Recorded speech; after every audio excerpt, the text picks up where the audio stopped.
नमस्कार। आप लोगों को बहुत ही प्यारा आज छठी मैया का भजन लेके आई हूँ। आप लोग सुनिए, कैसा लगे आप लोग बिल्कुल कमेंट करिएगा।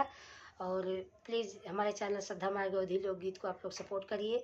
कैसा लगे बताइएगा। छठी मैया का बहुत ही प्यारा गीत है। छठ पर्व आ रहा है और आप लोग कैसे हैं? स्वस्थ हैं, मस्त हैं और मैया छठी मैया की सेवा में, उनके कार्य में आप सभी व्यस्त भी होंगे, ये आशा करती हूँ। जय छठी मैया की। गले सोहे हार हंसुलिया, मंगिया चमके सेनुर, मंगिया चमके सेनुर। गले सोहे हार हंसुलिया, मंगिया चमके सेनुर, मंगिया चमके सेनुर। अंगना बिराजई छठी मैया, मंगनवा मंगबो जरूर, मांगन मंगबो जरूर। अंगना बिराजई छठी मैया, मांगन मंगबो जरूर, मांगन मंगबो जरूर।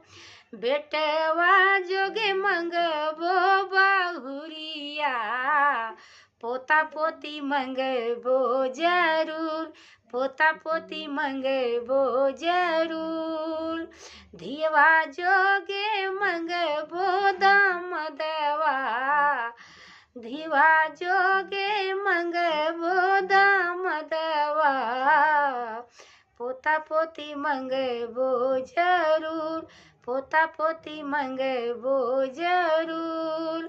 गलवाई सोहे हास हंसुलिया, मंगिया सोहे सेनुर, मंगिया सोहे सेनुर।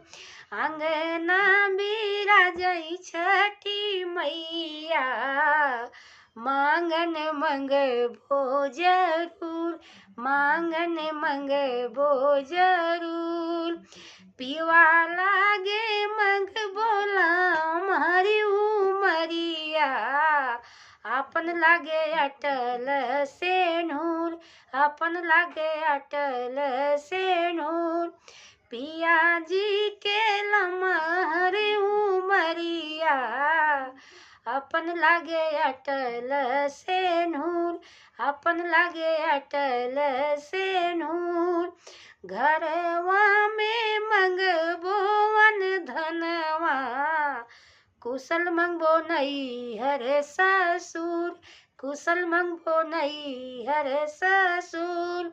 घरवा में मंगबियान धनवा, कुशल मांगे अन धमय का ससुर, कुशल रहे मय का ससुर।